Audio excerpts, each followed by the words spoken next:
Hey guys, first part हम लोगों ने कवर कर लिया था। आज उसका सेकेंड पार्ट है और इसमें हम लोग बात करेंगे मोस्ट इम्पॉर्टेंट टॉपिक्स के बारे में।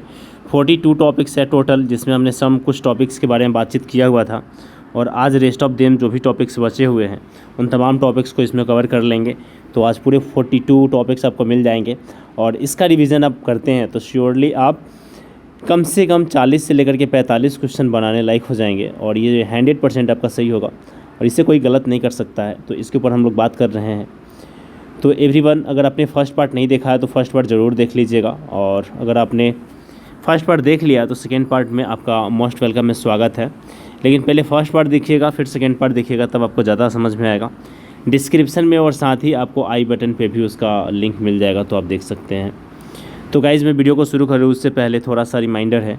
तो गाइज़, इसमें बहुत सारे सोर्सेज़ का इस्तेमाल किया गया है। तो जैसा कि हमने प्रीवियस वीडियो में बता रखा है, तो इसमें हम ज़्यादा कुछ बात नहीं करेंगे। तो यहाँ पे 4, 5, 6 पॉइंट्स है जिसके ऊपर हमने ऑलरेडी बातचीत कर लिया है और लास्ट हम बस इतना ही कहेंगे कि just do it guys. Time नहीं है, टाइम नहीं है, टाइम नहीं है, बस जस्ट डू इट। और फाइनली हम अपने टॉपिक्स की तरफ बढ़ते हैं और हमने जो बातचीत कर लिया था वो हम आपको एक बार दिखा लेते हैं क्विक। तो ये हमने बात कर लिया था, हिस्ट्री के बारे में बात कर लिया था, इंडियन पॉलिटी के बारे में बात कर लिया था, ठीक है। तो ये सारी बातचीत हमारी हो चुकी थी। जियोग्राफी का आज से करना है। तो जियोग्राफी में गाइज 2 पार्ट हमने कवर किया है। इंडियन जियोग्राफी है और उसके बाद आपका फिजिकल जियोग्राफी या वर्ल्ड जियोग्राफी कह लो, वो है। और एक वेजिटेशन वाला पार्ट है जहाँ से मैक्सिमम नंबर ऑफ क्वेश्चन पूछे जा रहे हैं यूपीएससी सीएससी के माध्यम के द्वारा, ठीक है। तो उसके ऊपर भी हम बात करेंगे। तो ये सारा चीज़ है, इसको आप एक बार देख लीजिएगा। फर्स्ट पार्ट में हमने बहुत अच्छे से कवर किया है, तो उसे आप ज़रूर देखिएगा। और फाइनली अब हम शुरू करते हैं सेकेंड पार्ट आज का वीडियो। और आज के वीडियो में हम शुरू करते हैं मॉडर्न हिस्ट्री से कि मॉडर्न हिस्ट्री में आखिरकार कौन कौन से ऐसे इंपॉर्टेंट टॉपिक है, कौन कौन से ऐसे इंपॉर्टेंट चैप्टर है। एक्चुअली मैं चैप्टर की मैं बात नहीं करूँगा, टॉपिक के ऊपर बात करूँगा कि अगर आप ये सारे टॉपिक्स पढ़ के जाते हैं तो उम्मीद मानिए कि आपकी 40 से 45 क्वेश्चन ज़रूर सही हो जाएंगे और आपका रिजल्ट आने के लिए कोई नहीं रोक सकता है। बिकॉज कोई भी टॉपर हुआ है वो मैक्सिमम 30, 40, ठीक है, 50 क्वेश्चन, इससे ज़्यादा नहीं भर पाते हैं, ठीक है गाइस। तो ये मैक्सिमम नंबर मैं बता रहा हूँ कि इतने क्वेश्चन आप कर सकते हो। बिकॉज मैं एक बार और क्विक रिवीजन करवा दूँ आप लोगों को, तो यहाँ पे मैं बता दूँ इंडियन पॉलिटी, इंडियन हिस्ट्री, ठीक है, Indian geography plus world geography, उसके बाद आप ले लो इकनॉमी, उसके बाद आप लोग इकनॉमी ले लो, इन्वायरमेंट इकोलॉजी ले लो, साइंस एंड टेक ले लो। अगर इस सारे का राउंड फिगर लोगे ना तो यहाँ से कोई भी साल नहीं है कि 20 क्वेश्चन से कम आ रहा हो, ठीक है। तो 15 से 20 क्वेश्चन आते ही रहते हैं। तो हर सब्जेक्ट से हमारा बस यही मानना है कि 5 से 6 क्वेश्चन आपका सही हो जाए और आप पहुंच जाए 40 से 45 क्वेश्चन के ऊपर। और इसके ऊपर सिर्फ और सिर्फ आपको पढ़ने हैं 42 टॉपिक्स और 42 टॉपिक्स में आप बना पाएंगे 40 से लेकर 45 क्वेश्चन। और इसी को अगर आप करके जाते हैं तो 40 से 45 क्वेश्चन आपका कोई नहीं रोकेगा। और फाइनली आज का सेशन शुरू करते हैं मॉडर्न हिस्ट्री का पार्ट 2, ठीक है। और वीडियो को मैं शुरू करूँ उससे पहले आप इस चैनल पे नए हैं तो चैनल को सब्सक्राइब कर लीजिएगा, बेल आइकन को प्रेस कर लीजिएगा, ठीक है। और वीडियो अच्छी लगे तो लाइक, रिव्यू और शेयर करना मत भूलिएगा। तो आइए गाइस शुरू करते हैं मॉडर्न हिस्ट्री। आखिरकार कौन कौन से चैप्टर आपको पढ़ने हैं। देखिए, एंशिएंट के ऊपर हमने बात नहीं किया है, मेडाइवल के ऊपर बात नहीं किया क्योंकि ये बहुत ज़्यादा बल्क में हो जाता है। लेकिन यहाँ पे मैं आपको हिंट दे दूँ, हड़प्पा सिविलाइजेशन, ठीक है, और वैदिक पीरियड और साथ में ही मौर्यन पीरियड, ठीक है, और मुगल्स के कुछ एडमिनिस्ट्रेटिव वाले पार्ट्स देखिएगा। सिर्फ एडमिनिस्ट्रेशन वाले पार्ट ही देखिएगा, अदरवाइज़ आपको इसमें देखने की कोई ज़रूरत नहीं है। आर्ट एंड कल्चर वाले में अगर मैं बात करूं तो यहाँ पे आप देख लेना सल्तनत काल का आर्ट एंड कल्चर में थोड़ा सा, ठीक है। और साथ ही मुग़ल काल का जो आर्ट एंड कल्चर था, ख़ास करके आप शुरू करना अकबर से लेकर के औरंगज़ेब तक का जो भी अपडेट हुए हैं कल्चरल पार्ट में, ठीक है। मंदिर मस्जिद और फिर बहुत जो मीनारे वगैरह बने हैं, ठीक है, जैसे कि ताजमहल हो गया, लाल किले हो गए। तो ये इन सब चीज़ों के बारे में थोड़ा सा जानकारी ले लेना, बस डैट्स इतना से आपका काम चल जाएगा, ठीक है। एंड फाइनली हम बात करते हैं मॉडर्न हिस्ट्री में। तो मॉडर्न हिस्ट्री में आपको जो पढ़ना है, जो सबसे ज़्यादा इंपॉर्टेंट है गाइज, देखो, गांधी के आगमन से पहले का राष्ट्रीय आंदोलन कैसा था, इसके बारे में पढ़ना है। अब ये नहीं पढ़ना है कि 1857 के युद्ध में क्या हुआ था, ये सब चीज़ें आपको नहीं पढ़ना है। गांधी जी का आगमन आपको पता है कि 1914-15 में होता है, ठीक है। और इस समय, इससे पहले जो भी चीज़ें हुई हैं, ठीक है, उसके बारे में जानना है। बेसिकली आपको पढ़ना क्या है कि 1885 से लेकर के 1914-15 तक का जो भी रिफॉर्म्स हुआ है, ठीक है, और जो भी वर्क हुआ है, जो भी आंदोलन वगैरह हुए हैं, उसके बारे में थोड़ा सा आप नॉलेज ले लेना। एंड देन 1914 या 1915 से लेकर के 1947 के बाद जो 1947 के बीच में जो आपका आंदोलन हुआ है उसको देख लेना है, यानी कि गांधी के आगमन से पूर्व का जो पार्ट होता है उसको, और गांधी के आगमन के बाद वाला जो पार्ट है उसको आपको देखना है। और इसके अलावा जो सबसे इम्पोर्टेंट जो इसमें आप पॉइंट वाइज कर सकते हो, ठीक है, वो क्या है मैं आपको बताता हूँ। जो सबसे इम्पोर्टेंट इसमें पॉइंट है, पॉइंट नंबर 3, इसको बहुत अच्छे से करके जाना है, ठीक है, क्योंकि इसमें सामाजिक एवं धर्म सुधार आंदोलन जो हुए हैं यहाँ से क्वेश्चन बहुत ज़्यादा बनते हैं, तो इसको करके जाना है।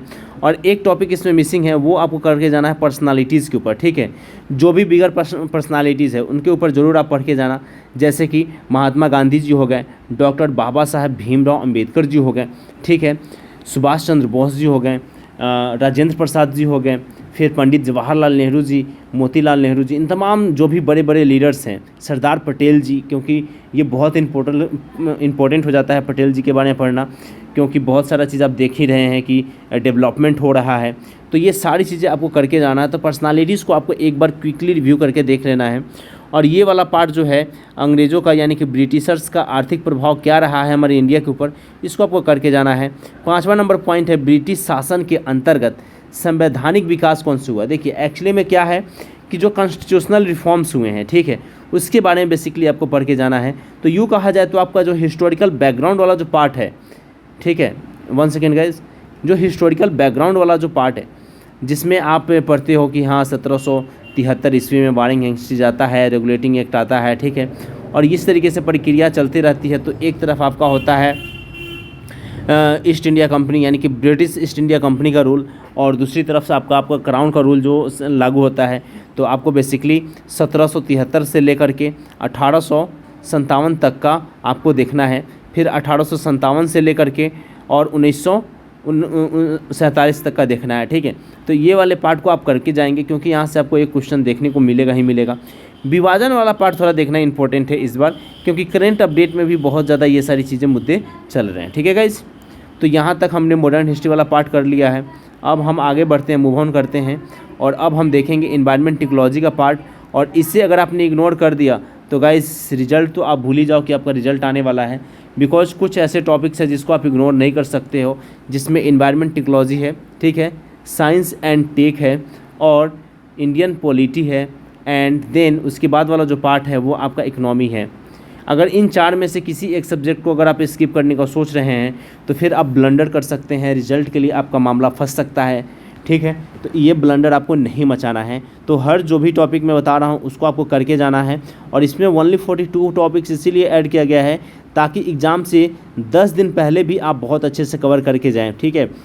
10 दिन में भी आप इन सारे टॉपिक्स को कर सकते हैं। अगर 10 दिन का मैं रेशियो भी निकालूँ और एक दिन में अगर आप 4 टॉपिक्स करते हैं तो भी आप 42 टॉपिक्स करके लेके चले जाएंगे। 40 हो जाएगा, 2 तो आप चलते फिरते भी कर सकते हैं। तो यहाँ पे मात्र 42 टॉपिक है, यानी कि 42 टॉपिक्स हैं, और 10 दिन में आप बड़े आराम से कर सकते हो, ठीक है। तो गाइज़ हम फाइनली सेशन के उस पड़ाव पे आ गए हैं जहाँ से मैक्सिमम नंबर क्वेश्चन पूछे जाते हैं, और ये पार्ट है आपका इन्वायरमेंट टेक्नोलॉजी 20 से लेकर के 22, ठीक है, और आपका 15 से लेकर के 20 या 22 तक क्वेश्चन इसके बनते हैं। तो गाइज इसे स्किप करने का बिल्कुल भी मत सोचना, क्योंकि ये चीज़ अगर आपने स्किप कर दिया तो फिर रिजल्ट के लिए ब्लंडर फंस सकता है। अब हम आपको बताते हैं कि इसमें इंपॉर्टेंट टॉपिक्स कौन कौन से आपको कवर करने हैं, ठीक है। और एक बार और गाइस अनस्टेबलाइज के न्यूज़ पे अगर आप नए हैं तो इसे ज़रूर सब्सक्राइब कर लीजिएगा, बेल आइकन को प्रेस कर लीजिएगा, और इस सारा PDF आपको अनस्टेबलाइज के न्यूज़ का जो टेलीग्राम चैनल है डिस्क्रिप्शन में उसका लिंक है, वहाँ से आपको मिल जाएगा। तो आपको जो करना है वो देखो, पहले आपको इंपॉर्टेंट टॉपिक्स क्या करना है। तो आपको करना है पारिस्थितिकी तंत्र के बारे में पढ़ना है, जैव विविधता के बारे में पढ़ना है, पर्यावरण प्रदूषण के बारे में पढ़ना है, ठीक है। पहला टॉपिक है आपका पारिस्थितिकी तंत्र, दूसरा है आपका जैव विविधता, और तीसरा है आपका पर्यावरण प्रदूषण और जलवायु परिवर्तन, चौथा आपका पर्यावरण से संबंधित अंतर्राष्ट्रीय संगठन और कानून वगैरह, ये सब आपको देखना है। तो ये बहुत कम है तो इसको आप देख लेंगे, जैसे कि COP27 कहाँ पे हुआ है, क्या क्या इसके चीज़ें निकल के कहाँ होने वाला है, क्या क्या चीज़ें इसके निकल के आए हैं, 26 कहाँ पे हुआ है, 27 कहाँ पे होने वाला है, 28वां कहाँ पे होने वाला है, क्या मुद्दा होने वाला है, ये सारी चीज़ें आपके लिए इम्पोर्टेंट हो जाता है, ठीक है। उसके बाद बहुत सारे जो एग्रीमेंट होते हैं लाइक डेट आपके इन्वायरमेंट से, इन्वायरमेंट प्रोटेक्शन एक्ट वगैरह से आ जाते हैं, उसके बाद रामसर कन्वेंशन वगैरह से आ जाते हैं। तो इन सारी चीज़ों को आपको देख के जाना है। आयुष्यन हो गया, ये सारी चीज़ों को आपको देख करके जाना है। तो गाइज़ ये 4th नंबर जो आप पॉइंट देख रहे हो इसको आपको करके जाना है। और एक चीज़ जो सबसे ज़्यादा इंपॉर्टेंट है जो यहाँ पे मिसिंग है वो आपका है कंजर्वेशन वाला पार्ट, ठीक है। इन्वायरमेंट इकोलॉजी का जो कंजर्वेशन वाला पार्ट होता है उसको तो गाइज़ एकदम बहुत अच्छे से करके जाना है। अगर आप ये सिर्फ कंजर्वेशन वाला पार्ट ही करके चले जाएंगे तो 3 से 4 क्वेश्चन आप आराम से लगा पाएंगे। और इसमें क्या है कि नेशनल पार्क वगैरह कौन कहाँ पे है इसको आपको एक बार देख लेना है, वेटलैंड कहाँ पे है, कहाँ पे आपका स्नो लिपर्ड पाया जाता है, ठीक है। स्नो लिपर्ड प्रोजेक्ट कौन से नेशनल पार्क से शुरू किया गया था। तो इन तमाम चीज़ों को आपको एक बार देख लेना है ताकि आपका एग्जामिनेशन में अगर इस तरीके क्वेश्चन बनता है तो आपको दिक्कत ना हो। जैसे कि पूछ दे कि हाँ भैया विश्व का सबसे बड़ा जो लटकता हुआ फ्लोटिंग नेशनल पार्क कौन सा है, तो वो आपको याद होना चाहिए। कौन सी जगह पे है तो वो याद होना चाहिए। साथ में सबसे ज़्यादा आपका टाइगर का पॉपुलेशन कौन से स्टेट में है तो वो आपको याद होना चाहिए। टाइगर प्रोजेक्ट के बारे में आपके पास कंटेंट होना चाहिए। एलिफेंट प्रोजेक्ट के ऊपर आपके पास कंटेंट होना चाहिए। स्नो लिपर्ड प्रोजेक्ट के ऊपर आपके पास होना चाहिए था। साथ ही आपका जो और ये सबसे ज़्यादा जो इम्पोर्टेंट है जैसे कि नमाबिया की चीता को कहाँ पे री इंस्टॉल किया जाता है मध्य प्रदेश में, कमेंट बॉक्स में कमेंट करके बताइएगा। और साथ में इसके ऊपर भी आपकी तैयारी होनी चाहिए। तो ये जो भी टॉपिक्स मैं बोला हूँ गाइज इसको एक बार आराम से सुनना, आराम से लिखना, और जो भी टॉपिक्स मेरे मुखार बिन से निकला है उससे आप ज़रूर नोट डाउन कर लेना और इन सारे टॉपिक्स को आपको पढ़ के जाने हैं, ठीक है। और उम्मीद करता हूँ कि यहाँ तक आपको वीडियो पसंद आई होगी। तो हमने बात कर लिया है कुछ टॉपिक्स के ऊपर, तो वो सारे मैं आप लोगों को एक बार रिकॉल करवा देता हूँ। तो हमने बात किया है हिस्ट्री के ऊपर, हिस्ट्री में हमने एंशिएंट के ऊपर कर लिया है, मेडाइवल के ऊपर कर लिया, मॉडर्न के ऊपर कर लिया है, और आर्ट एंड कल्चर वाला पार्ट कर लिया है, ठीक है। उसके बाद हमने जियोग्राफी वाले पार्ट के ऊपर बातचीत कर लिया। उसके बाद हम लोगों ने पॉलिटी वाले चैप्टर पर बातचीत कर लिया है या टॉपिक्स के ऊपर बातचीत कर लिया है। उसके बाद हमने क्या बातचीत किया है कि हमने इन्वायरमेंट इकोलॉजी के ऊपर बातचीत कर लिया है। अब हम जो फाइनली मूव ऑन करने वाले हैं वो हम करेंगे इंडियन इकोनॉमी के ऊपर। काफ़ी इंपॉर्टेंट है, यहाँ से अभी आपकी 20 से 25 क्वेश्चन बनते ही हैं। और मिनिमम नंबर्स ऑफ क्वेश्चन की मैं बात करूँ तो 15 से 16 क्वेश्चन तो यहाँ से बनते ही बनते हैं, और मैक्सिमम 22 से 23 क्वेश्चन तो आते ही आते हैं। तो काफ़ी ज़्यादा इंपॉर्टेंट है। तो सबसे पहले जो टॉपिक इसमें दिया गया है आप सभी के लिए, तो आपको देखना ये है इंडियन इकोनॉमी में कि भैया बैंकिंग प्रणाली क्या है, वित्त, सेवा, पेंशन, ये सब चीज़ें कौन कौन से इसमें वर्क होते हैं, इन तमाम चीज़ों को आप देखेंगे। और ये सारे आपको ज़्यादा टाइम नहीं लगने वाला, ये 15 से 20 मिनट में ये 3 से 4 टॉपिक आपके समाप्त हो जाएंगे, ठीक है। उसके बाद राजकोषीय नीति क्या है, टैक्सेशन सिस्टम कौन कौन से, इसके बारे में आपको पता होना चाहिए। और ख़ास करके जीएसटी के बारे में आपको बहुत अच्छे से पता होना चाहिए कि प्रत्येक साल एक नए क्वेश्चन ये घुसेरते हैं। तो जीएसटी काउंसिल और जीएसटी टैक्सेशन डेट वगैरह के बारे में आपको पता होना चाहिए, तो जो काफ़ी इंपॉर्टेंट है गाइस, ठीक है। तो इसको आप देख लीजिएगा। उसके बाद ह्यूमन रिसोर्सेज के ऊपर भी आप देख लीजिएगा। और ह्यूमन रिसोर्सेज में क्या है कि आपको ये देखना है कि कौन कौन सी योजनाएं चल रही हैं, क्या क्या आपका चल रहा है, कौन कौन सा काम चल रहा है, एग्रीकल्चरल वाले पार्ट में क्या क्या रिफॉर्म लिए गए हैं, इसको आपको पढ़ना है।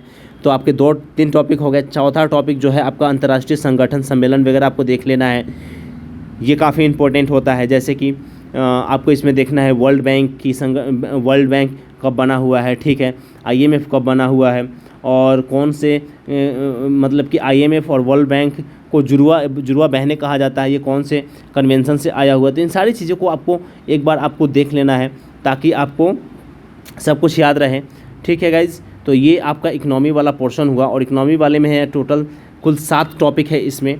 और हमने बात कर लिया अंतर्राष्ट्रीय संगठन के बारे में, आपको पता होना चाहिए। WTO का क्या रोल है इसके बारे में पता होना चाहिए। साथ ही कृषि एवं ग्रामीण विकास के ऊपर क्या क्या चीज़ें चल रही है। और इसको देखने का सबसे अच्छा उपाय ये है कि अगर आपके पास योजना या कुरुक्षेत्र वाला पार्ट है तो उसका एग्रीकल्चर वाला और ग्रामीण विकास वाला पार्ट क्विक रिवीजन के तौर पे देख सकते हैं। साथ ही इन्फ्लेशन के ऊपर आपको देखना है। अर्थव्यवस्था से संबंधित विविध विषयों में आपको थोड़ा सा जानना है। विविध में क्या देखना है, जैसे कि ग्लोबल कम्पिटिटिव रिपोर्ट इंडेक्स कौन जारी करता है, ठीक है। और इस तरीके के जो भी रिपोर्ट्स वगैरह आते हैं उसको एक बार आपको देख लेना है, तो ये काफ़ी ज़्यादा इंपॉर्टेंट हो जाता है। और ये वाला जो क्वेश्चन है 2019 में आया हुआ था, और ये आप देख सकते हैं कि ग्लोबल कॉम्पिटिटिव रिपोर्ट कौन जारी करता है, डायरेक्टली 2019 में यही क्वेश्चन पूछ लिया गया था गाइज। तो इसे आपको देख के जाना है, ठीक है। और हमने इकनॉमी वाला पोर्शन कवर कर लिया है। यहाँ तक आप लोगों को समझ में आ रहा है या नहीं आ रहा है? और लास्ट चैप्टर जो हम लोग देखने वाले हैं वो है आपका science and tech. Science and tech काफ़ी ज़्यादा इंपॉर्टेंट है गाइस, तो इसको भी स्किप करने का बिल्कुल भी मत सोचिएगा। साइंस एंड टेक काफ़ी इंपॉर्टेंट है और कुछ टॉपिक्स इसमें है, तो टोटल टॉपिक्स इसमें 5 है, तो इसको हम देख लेते हैं। और इसमें आपको पढ़ना है जैव प्रौद्योगिकी के बारे में पढ़ना है, अंतरिक्ष प्रौद्योगिकी के बारे में पढ़ना है, यानी कि स्पेस टेक के बारे में पढ़ना है। उसके बाद सूचना एवं संचार प्रौद्योगिकी के बारे में पढ़ना है, रक्षा प्रौद्योगिकी के बारे में पढ़ना है, और विविध मिसलेनियस जो भी पार्ट्स होते हैं उसको कवर करना है। और गाइस जो सबसे ज़्यादा इंपॉर्टेंट है, देखो मार्केट में बहुत सारी बुक अभी अवेलेबल है और सारी बुक को पढ़ पाना अभी आपके बस की या किसी के बस की बात नहीं है, ठीक है। तो अभी करना क्या है गाइस, तो आपको देखना ये है कि साइंस में कौन सा रिसेंट अपडेट आया है, ठीक है। यानी कि रिसेंट में से 1-2 साल का जो भी रिसेंट अपडेट है उसको गो थ्रू हो जाना है क्विक रिवीजन के तौर पे। ये नहीं कि हमको रट्टा मारने बैठना है, वो नहीं करना है, तो वो आपको देख लेना है। इन्वायरमेंट वाले में देख लेना है, हिस्ट्री वाले में क्या क्या आया है वो देख लेना है, पॉलिटी वाले में क्या क्या आया है वो देख लेना है। तो सारे सब्जेक्ट का जो भी आपको छोटा सा PDF मिलता है मार्केट में, मैं नाम किसी का नहीं बताऊंगा क्योंकि ये पेड वीडियो तो है नहीं किसी का कि मैं प्रमोशन करूं। तो गाइस आप मार्केट में जाना, एक बार देख लेना, ठीक है। बहुत सारे मिल जाते हैं, कुछ 65 करके, आप समझ गए होंगे मैं क्या कहना चाहता हूँ। तो गाइस वो सारे बुक्स एक बार आप देख लेना ताकि आपको फ़ायदा हो जाए, ठीक है। तो हमने ये देख लिया है। और करेंट अफेयर के ऊपर मैं बात करूँ तो गाइज़ यहाँ पे करेंट अफेयर को देखना थोड़ा सा इंपॉर्टेंट हो जाता है। तो करेंट अफेयर जो कि आप UPSC CSC का प्रीलिम्स देने वाले हैं, तो करेंट तो आपने किया ही होगा, बस इससे आपको रिवीजन करना है हर सब्जेक्ट का, ठीक है। तो ये रहा आज सारा आपका टॉपिक, हमने इसमें कवर कर लिया। तो इसमें क्या क्या हमने कवर किया है, तो इसमें आपका हमने कवर किया है history, geography, polity, environment and ecology, ठीक है, साइंस एंड टेक, इतना हमने किया है। और उसके बाद हमने किया है इकोनॉमी वाला पोर्शन। तो हमने इतना किया हुआ है और इन तमाम टॉपिक से आपके आएंगे 40 से लेकर के 45 क्वेश्चन आप इजली बना पाएंगे, ठीक है। सीसेट वाला जो वीडियो है वो कल रिलीज़ हो जाएगा विदाउट एनी कोई डिले, कल आपका रिलीज़ हो जाएगा सीसेट वाला, तो उसके लिए आपको टेंशन नहीं लेना है। तो सीसेट आपका कल मॉर्निंग तक या दोपहर तक रिलीज़ हो जाएगा, जिसमें इंपॉर्टेंट जो भी चैप्टर्स है उसके ऊपर हम लोग बातचीत करेंगे। और गाइस वीडियो डिले नहीं हुआ है, एक्चुअली में हमने कहा हुआ था कि 500 आप लोग लाइक जैसे ही क्रॉस करेंगे तो वीडियो आपको मिल जाएगा। हालांकि आप लोगों ने वो काम नहीं किया क्योंकि आप लोगों को लगता है कि भैया 500 लाइक हम कैसे कर सकते हैं, लेकिन देखेंगे हज़ारों लोग, लेकिन 500 लाइक नहीं कर पाएंगे क्योंकि उनकी उंगली नहीं उठ पाती है। तो खैर उनके लिए मैं कुछ नहीं कर सकता, लेकिन जिन लोगों ने लाइक किया है ये वीडियो उन लोगों के लिए डेडिकेटेड है। जिन लोगों ने लाइक्स नहीं किए हैं उन सब तमाम लोगों के लिए भी ये वीडियो डेडिकेटेड है, ताकि कम से कम आप अपने लाइफ में आगे बढ़ो, आपका रिजल्ट आए, आप अपने भविष्य में आगे बढ़ो। और कहीं ना कहीं आप मेरा नाम लो या ना लो, लेकिन आपके जहन में ज़रूर रहेगा कि अनस्टेबलाइज अकेडमी ने लास्ट टाइम में हेल्प किया था और बहुत अच्छे से क्वेश्चन फंसे हुए थे, ठीक है। तो गाइज़ बस इस वीडियो में बस इतना ही। अगर वीडियो अच्छी लगे तो लाइक कीजिए, रेट कीजिए, रिव्यू कीजिए, शेयर कीजिए, सब्सक्राइब कीजिए। और पेपर 1 के लिए ऑल द बेस्ट, पेपर 2 के लिए कल वीडियो पब्लिश हो जाएगा, ठीक है। और इस वीडियो कोई लाइक टारगेट नहीं है, मन करे तो लाइक करो, ना मन करे तो डिसलाइक करो। और ऑल द बेस्ट एवरीवन, जय हिंद।